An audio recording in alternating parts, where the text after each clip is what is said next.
Congressman Lara, Congresswoman Bernadette Herrera D, Congressman Haresco, Colliantes, Guriceta, Aglipay, and Abel Llanosa. Thank you, Chairman.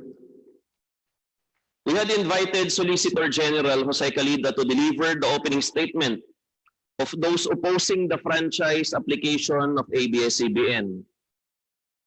Alam na po nating lahat na wala po dito si Solgen. So we ask and now recognize Deputy Speaker Rodante Marcoleta of Sagip Party List to deliver the opening statement of those opposing the franchise application of ABS-CBN. Deputy Speaker, you are now recognized. Meron po akong pin-repair na konti ring slide. Sana po maipakita muna bago ako magpatuloy. Pwede po, Deputy Speaker Marcoleta. Law, ibig sabihin batas. So kaya ginawa ang batas sa isang democratic country na kung nasaan tayo ngayon is para maging pantay-pantay ang lahat ng tao. Sa classroom may batas, bawal lumabas o bawal lumabas. Pero pag sinabing pag nag-comply ka na bawal lumabas, pero may ginawa ka sa pinagbabawal nila, inayos mo yung law ng classroom nyo at sinabmit mo ulit, ay pwede nang pala ikaw lumabas. Mr. Speaker, No. my distinguished colleagues, hindi po nag-comply sa batas ang ABS-CBN, kaya hindi po sila pwedeng lumabas at magpalabas. Those opposing the franchise application of ABS-CBN will show with clear and convincing evidence that ABS-CBN did not comply with the terms and conditions of its franchise, as well as our laws and the Constitution. In fact, they will show in the succeeding hearings of the Committee on Legislative Franchises that ABS-CBN deliberately and with impunity violated the conditions of its legislative franchise and more so our laws and the Constitution. Matagal na po kasi ang mga aligasyong ito. Hindi mamatay-matay, lumulutang sa internet, nasa labi ng mga Pilipino. Hindi seryosong binigyan ng pansin. Bakit po? Tikom ang bibig ng may kakayahang magsiwalat nito dahil takot sa maimpluwensyang network na kayang sirain ng tao, kandidato man o hindi. Salamat at ganap na ninindigan si Speaker Alan Peter Cayetano at hindi inalintana ang mga tuligsa sa kanya at pinayagan niya na magkaroon ng patas, bukas at malawak ang pagdinig sa mga aligasyong ito katulad ng nagaganap sa araw na ito. Ang banggit nga po sa John 8:32 ay ganito, "And you will know the truth, and the truth will set you free." Violation of the Constitution. Number 1, franchise is longer than 50 years. Hindi na po dapat payagan itong pagre-renew ng prangkisa ng ABS-CBN. Dapat na pong isara ang pinto para sa kanila. Bakit po? Because the ABS-CBN has been using the airwaves for more than 50 years. 53 years today, to be exact. Our Constitution says that Congress can grant a franchise of up to 50 years only. Taong 1957, nang makuha ni Don Eugenio Lopez Sr., may-ari ng Chronicle Broadcasting Network o CBN, ang Alto Broadcasting System o ABS. Simula po noong 1967 ay naging ABS-CBN na po ang tawag dito dahil sa merger ng ABS at CBN. Kung susumahin po natin ang prangkisa nito simula noong 1967, ay 53 taon na po itong gumagamit ng airwaves magpahanggang ngayon. 63 years naman po kung susumahin natin mula po ng pagkakakuha ng CBN sa ABS noong 1957. The Committee on Legislative Franchises should not allow itself to be used by ABS-CBN to again circumvent the Constitution and violate the categorical 50-year limitation imposed on franchises. Hindi na po dapat buhayin muli ng Kongreso ang prangkisa ng ABS-CBN sapagkat ayon po sa ating saligang batas, ang buhay ng prangkisa ay hindi dapat lumampas ng 50 taon. EDSA Revolution. Siguro po may mga ngatwiran na sasabihin ng ganito. Isinara naman ng martial law ang ABS-CBN. Di po ba? Dapat huwag bilangin ang panahon na yon. Tanggapin po natin sandali na isinara nga ang ABS-CBN simula Setyembre 23, 1972, pagkatapos na ideklara ang martial law. Pero hindi po ba nagbukas din ito agad matapos na ito ay mabawing muli ng pamilya Lopez noong EDSA Revolution? Hindi ba't kulang-kulang 13 taon din po ang namagitan na panahon? So let's assume that we subtract 13 years from the 63 years that ABS-CBN has been in operation starting 1957 when CBN acquired ABS. Hindi ba't 50 taon din po ang magiging resulta? Ibig pong sabihin, tapos na at paso na pa rin ang prangkisa ng ABS-CBN with or without martial law. Hindi ba't sobra-sobra pa rin ito at lalabag pa rin sa ating saligang batas? Naging palasak nga noong panahon ng martial law ang kantsaw na tama na, sobra na. Subalit ang mahalagang tanong po ng taong bayan na hindi pa nasasagot magpahanggang ngayon ay kung paano biglang nabawi ng mga Lopez ang ABS-CBN mula sa pag-aari ng gobyerno pagkatapos maitalaga ang Cory administration. Sinulatan po noon ni dating Senador Lorenzo Tanyada ang Presidential Commission on Good Government na isoli na sa mga Lopez ang ABS-CBN kahit may arbitration pang nagaganap sa pagitan ng pamahalaan at ABS-CBN. Na i-turn over po agad ang istasyon ng ABS-CBN sa mga Lopez sa kabila ng wala pang pagtukoy sa tunay na pagmeme-ari nito ayon sa kautusan sa Board of Administrators na binuo sa Letter of Instruction number 1 ni Pangulong Cory Aquino. Sa ngayon po ay wala man lang mailabas na papeles tungkol dito ang PCGG. Nagbayad po ba ang ABS-CBN sa Administrasyong Cory Aquino? Nag-public bidding po ba? Bakit tila ura-urada at habang magulo pa ang lahat dahil katatapos lang ng EDSA Revolution, ay biglang napasakamay na muli ng mga Lopez ang ABS-CBN? Nakabatay po ba ito sa batas? Hindi po ba dapat sagutin ng ABS-CBN ang mga tanong na ito upang mapanagot po ang dapat na managot kung mayroon man? Foreign ownership. Puntahan naman po natin ang muling pagbubukas ng ABS-CBN noong 1986. Pati po kasi noong panahon yun ay may paglabag na rin sa ating saligang batas. Ano po kaya yun?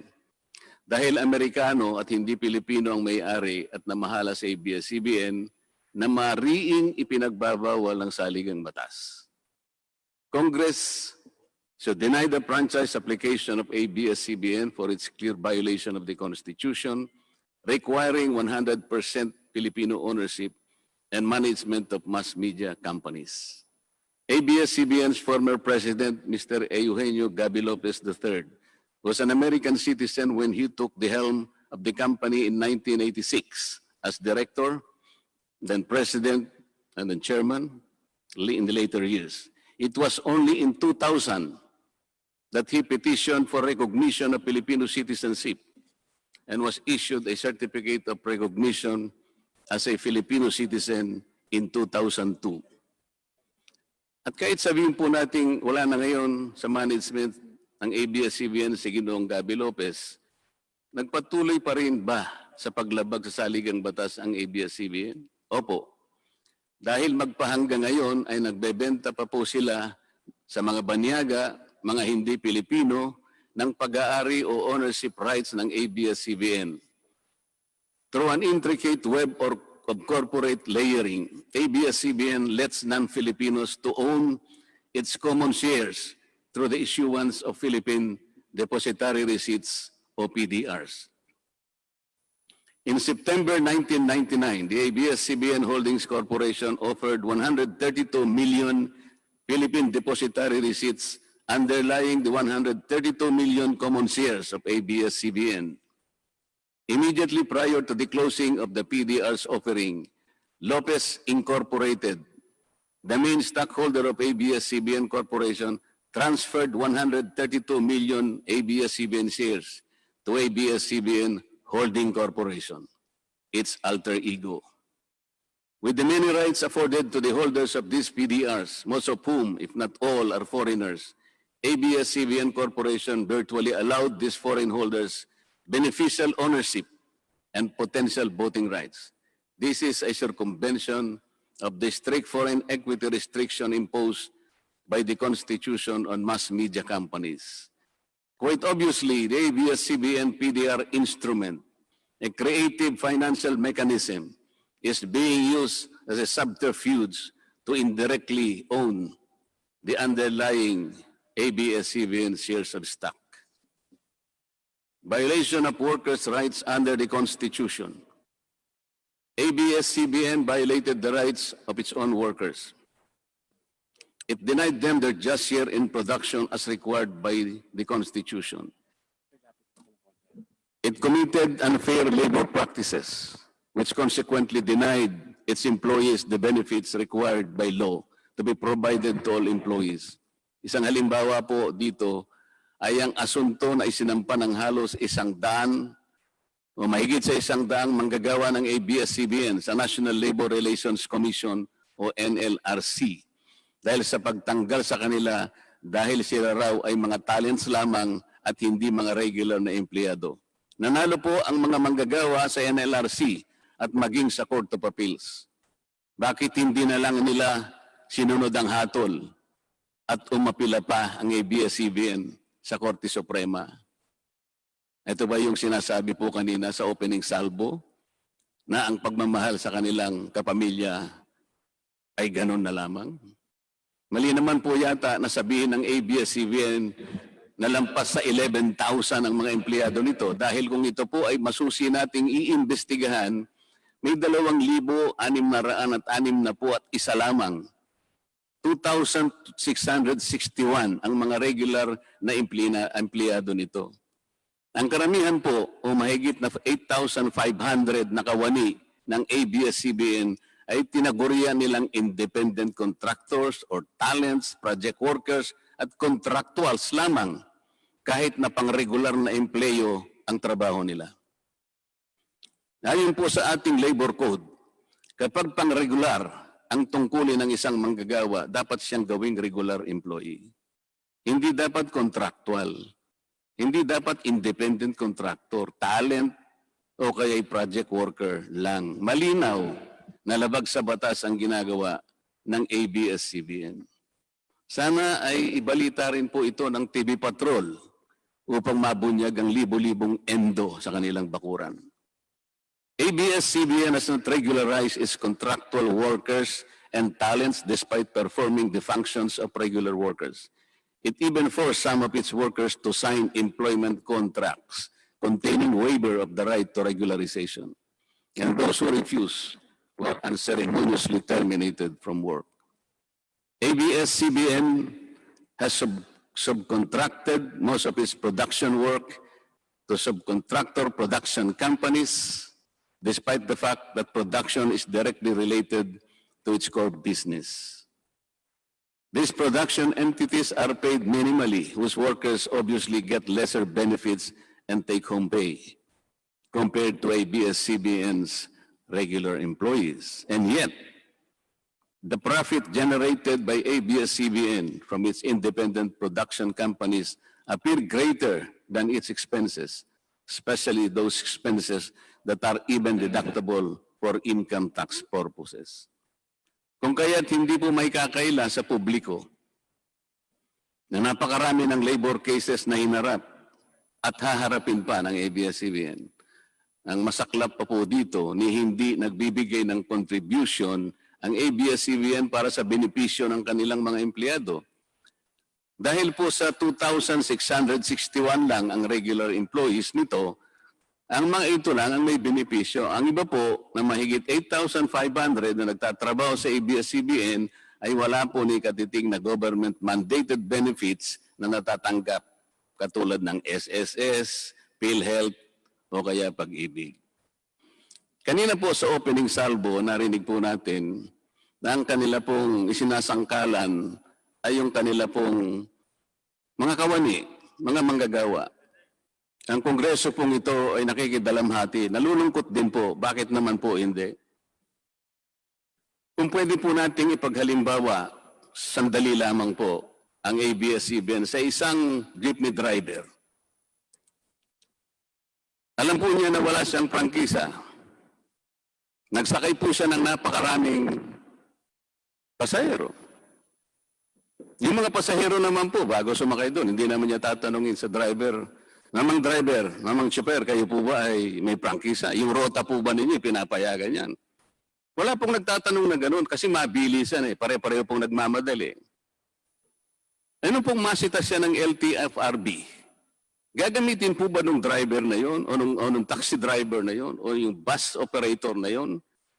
Kawawa naman po yung pasahero namin kung patitigilin mo ngayon. Meron pong pupunta sa ospital, meron pong pupunta sa trabaho, meron pong pupunta sa eskwela. Napakarami pong gawain itong mga taong ito. Ito po ba ang ibibigay po ninyong halimbawa? Hindi po ba dapat kayo muna ang kauna-unahan na nag-isip ng kapakanan nila? Ilagay ninyo sa magandang kalagayan ang pagpapatupad ng prangkisa ninyo at wala pong malalagay sa alanganin. Huwag po ninyong isasangkalan ngayon ang inyong mga manggagawa at kani-kanilang pamilya. Hindi po ganon. Sasagutin po ninyong aligasyon na ito, hindi po sa pamamagitan ng emotional appeal. If this indeed the true house of the people, the Committee on Legislative Franchises must side with the poor workers of ABS-CBN in denying its franchise, justice to them will be finally served, although ironically, this will also entail some sacrifice on their part. Political bias. ABS-CBN has been biased and partisan in favor of particular candidates and against certain candidates during the 2010 and 2016 presidential elections, contrary to the terms of its franchise and in violation of the Omnibus Election Code. Hindi naman po lingid sa kalaman ng marami, kung hindi man lahat, kung paano naging pro-Noynoy Aquino ang ABS-CBN noong 2010 at pro-Grace po at Lenny Robredo naman noong 2016. It is also a matter of record that ABS-CBN failed to air some of President Duterte's political advertisements during the 2016 campaign period, despite receiving the payment for said political ads. Ang masakit po dito, kung hindi pa sila pinigilan ng korte sa pamamagitan ng isang TRO, ay nakahanda na palang ipalabas ng ABS-CBN sa bisperas mismo ng pagtatapos ng campaign period ng 2016 presidential elections. Ang mga anti-Duterte advertisements na binayaran ng isang dating senador, sinadya ang timing para hindi bigyan ng pagkakataong makasagot pa si Mayor Duterte na noon ay kandidato bilang presidente. Mabuti na lamang at napahinuhod ng ang korte ng petisyon ni Speaker Alan Peter Cayetano na noon po ay Vice Presidential Candidate ni Pangulong Duterte at dagliang nag-issue ng TRO ang korte sa ABS-CBN.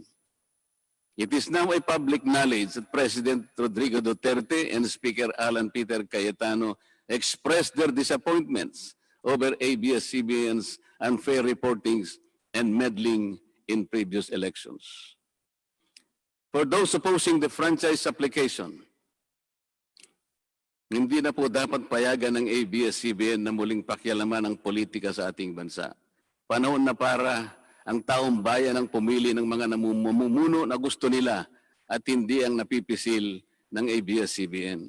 Paalala lang po sa ABS-CBN, you are a broadcasting company, not a political kingmaker. Either you play ball or you play fair. Multiple channels in one franchise. Mga kababayan, inabuso po ng ABS-CBN ang kanilang prangkisa. Sa hindi nila may paliwanag na dahilan o maaari namang sinadya na gamitin ang kanyang prangkisa para sa isang channel lamang, pero gumamit pa ng ibang prangkisa ng telekomunikasyon na hindi naman pang broadcast upang mas kumita at makapagbenta sa pamamagitan ng maraming channels. ABS-CBN violated the terms and conditions of its franchise by offering its TV Plus boxes for a one-time fee but using the free-to-air signal authorized in the franchise granted by Congress at no cost to ABS-CBN. Tubong lugaw, ika nga.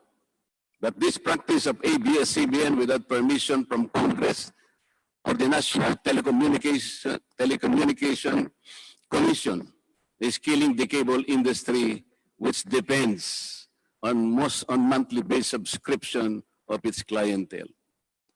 At bukod po sa pagbebenta ng TV Plus box sa publiko, sa Kapamilya Box Office Channel na nakapaloob dito, ay nagawa pang maningil ang ABS-CBN sa bawat pelikulang gustong mapanood ng publiko sa KBO Channel.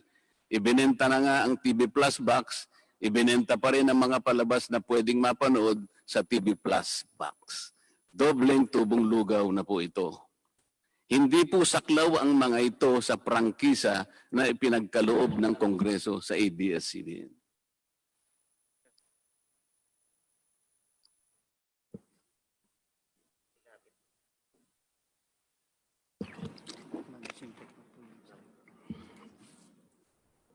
ABS-CBN, contrary to the terms and conditions of its franchise, operated this pay-per-view channel, otherwise known as the Kapamilya Box Office or KBO, without a valid permit from the NTC. And despite NTC's order to refrain from operating a PPB until the issuance of an appropriate guideline for the same, ABS-CBN continued its operation until the expiration of its franchise on May 4, 2020. Tax evasion. ABS-CBN also violated the terms and conditions of its franchise by engaging in tax avoidance schemes, which deprived the government of the much-needed revenue. It used its wholly owned subsidiary, Big Dipper Digital Content and Design, Inc., a PESA-registered company, as tax shield. Its main customer is ABS-CBN Hungary. And because of this unconscionable tax avoidance scheme, ABS-CBN alleged effective tax rate in 2018 was at -5%. This means that ABS-CBN managed to avoid paying taxes in 2018. Bakit po ang GMA7 na hindi naman kasing laki o kasing yaman ng ABS-CBN ay nakapagbayad ng buwis sa pamahalaan ng 1.6 billion pesos noong 2018? Samantalang ang malaalamat na ABS-CBN ay walang binayarang buwis. Bakit naman nakalibre ang ABS-CBN noong 2018 sa negative income tax nila na 84 million? Ibig sabihin po nito ay may tax credit pa ang ABS-CBN at ang gobyerno pa ang lumalabas na may utang dito. Wala pong pagkakaiba ito, mga kababayan. Sa isang taong nangutang sa tindahan, binigyan pa ito ng sukli. In 2019, ABS-CBN again did not pay its rightful taxes. It avoided this by entering into compromise agreement with the Bureau of Internal Revenue, with the latter accepting the settlement of 152 million pesos plus from ABS-CBN, equivalent to only 40% of its assessed deficiency in income tax, value-added tax, and documentary stamp tax payments. But this is only one among the 4 other cases lodged by the BIR at the Court of Tax Appeals, all of which were also settled by compromise. Bakit po ganun? Hindi po ba nandun sa prangkisa ng ABS-CBN na babayaran nila lahat ang rightful taxes? Kinakailangan po bang sila ay habla pa ng BIR bago sila mapilitang makapagbayad lamang kahit settlement lamang? Ang linaw po ng kanilang prangkisa na babayaran lahat ang kaukulang buwis. Bakit kailangan pong sila ihabla at idemanda pa ng BIR para lamang sila ay makapagbayad? There are also allegations to date that ABS-CBN's Lingkod Kapamilya Foundation, ALKFI, is being used as ABS-CBN as tax shield, and that ALKFI also failed to file donor's tax return and pay the donor's tax. Ito po ang mas nakalulungkot dito, mga kababayan. Kapag politiko o government official ang nagkawang gawa, epal ang tawag dito ng ABS-CBN. Kahit mula pa sa sariling bulsa ng politiko ang pinanggalingan ito. Pero kapag ito ay galing sa lingkod kapamilya, puro pangalan ng ABS-CBN ang kanilang pinangangalandakan, katulad po ng nakita natin ngayon. Alam naman natin na galing naman sa lahat, sa mga donors ang pondo na ginamit nila. Meron po kayang nanggaling sa yaman ng ABS-CBN. Di baling ang pantulong ng ABS-CBN ay galing sa donasyon ng ibang tao. Di baling ang perang pantulong ay mula sa tax avoidance ng kumpanya. Ang mahalaga ay mapalabas nila sa pamamagitan ng sa mamamayan, katulad po ng nakita natin ngayon na napakabuti at napakabait ng ABS-CBN. Kami po ay naniniwala na unti-unti na pong nabubuksan ang katotohanan sa ating mga mamamayan. Hindi po ba mas maganda at katanggap-tanggap na tumulong sa kapwa ng walang nalalabag na batas at buong sikap pang nasusunod ang prangkisa? Dahil po ba kayo ay nakapagdudulot ng saya, ng aliw sa ating mga mamamayan? Dahil po ba kayo ay nakapagbibigay ng inspirasyon, ng pag-asa, ng katatagan ng loob na kagaya po sa opening salvo kanina ng representative ng ABS-CBN? Hindi na po ba natin susundin o tutuparin, isasaalang-alang ang ating mga batas, ang ating saligang batas, o kaya ang prangkisa ninyo? Makakapagpasaya naman po tayo. Makakapag-inspire po tayo. Nang hindi po tayo lumalabag sa batas. The House of Representatives should endeavor not to grant the franchise application of ABS-CBN because it has deliberately floated the Constitution and other related laws. Even the terms and conditions of its previous franchise to suit its own business and political interest, but to the prejudice of the greater good. The grant of a legislative franchise is merely a privilege and not a matter of right. Congress has the exclusive constitutional authority to award, alter, or revoke this privilege when the common good so requires, as in this particular case of ABS-CBN. We believe that it is but right for the House of Representatives to deny this time the franchise of ABS-CBN for flagrantly violating the Constitution and related laws, even its own franchise, making it unworthy of the grant of this special privilege by the state.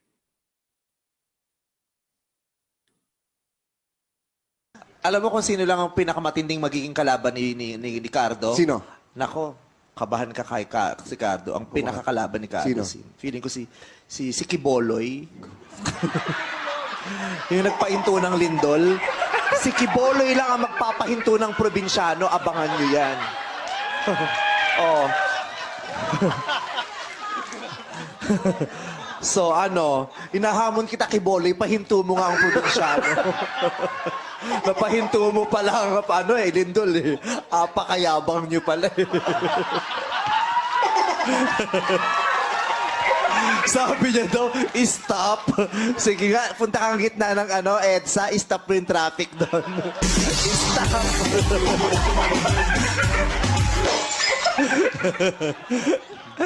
Iba ka, Kiboloy.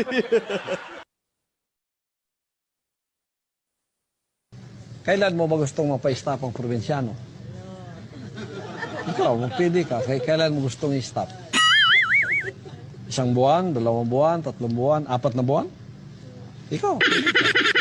Baka sa 4 na buwan, hindi lang yung probinsyano may stop. Baka pati yung network mo, stop na yan. Mr. Speaker, ABS-CBN posed the challenge. Obviously, the challenge was accepted. There is no reason to complain. Maraming salamat po. Maraming salamat, DS Marcoleta. We now recognize Speaker Cayetano for a manifestation. Mr. Chairman, I'd like to thank both sides for the opening statements. Very clear sa side ng ABS na paninindigan na walang violation of law, at very clear kay Deputy Speaker Marcoleta